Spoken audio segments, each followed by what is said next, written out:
ধুবুৰীৰ গোলকগঞ্জৰ বিদ্যাৰ দাবৰীত মৃতদেহ উদ্ধাৰক লৈ চাঞ্চল্য।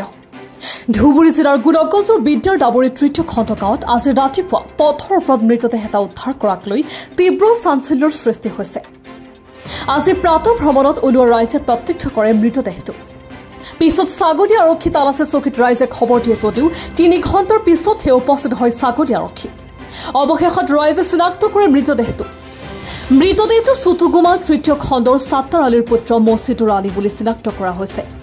মৃতদেহটোৰ বিভিন্ন স্থানত জ্বলি পুৰি যোৱাৰ ওপৰত লক্ষ্য ৰাখি বজ্ৰপৰি মৃত্যু হোৱাৰ আশংকা কৰিছে। এইপিনে মৃত মছিদুৰ আলীৰ লগত থকা মোবাইল ফোনটো জ্বলি যোৱা বুলি ৰাইজে প্ৰত্যক্ষ কৰে।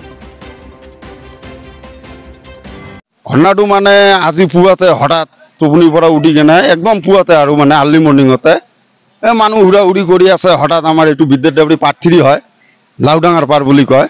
এতে এজন অচিনাকি মানুহ আৰু মানে পৰি আছে, মৰি গৈছে আৰু চিনি পোৱা নাই। এতিয়া মানে কেইটা বাজিল মান, এতিয়া অলপ খবৰটো পালো লাউকুটিৰ ল'ৰাটো হ'ব বোধে। লাউকুটিৰ আমাৰ এই যে কামমাটিৰ এইফালে লাউকুটিৰ ল'ৰা এজন চিনাকি মানুহ এতিয়াই ওলাল।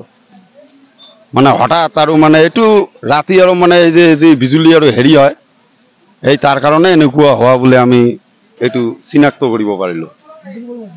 বিজুলী পৰি মৰিছে। এইটো ভালকে গেঞ্জিখন পুৰি গৈছে, গছৰ পাত পৰা গৈছে আৰু মোবাইলটো বেক কভাৰটো হাততে আছে আৰু মানে মোবাইলটো ছিটিকি ফাকত গৈছে।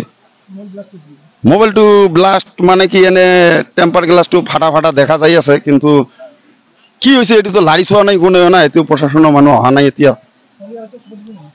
আৰক্ষীক জনোৱা হৈছে, চিনাকি মানুহ এতিয়া ওলাল এজনে। আৰক্ষী এতিয়ালৈকে নাই, পুৱাতে কোৱা হৈছে। এতিয়ালৈকে কোনো পুলিচ প্ৰশাসনে কৈছে গাঁৱৰ মানুহৰ চহী লাগে। ইমান ইমাৰ্জেঞ্চি কাম এটা, তথাপিও পুলিচ প্ৰশাসনে এইটো আমাক মানে হেল্প নকৰিলে।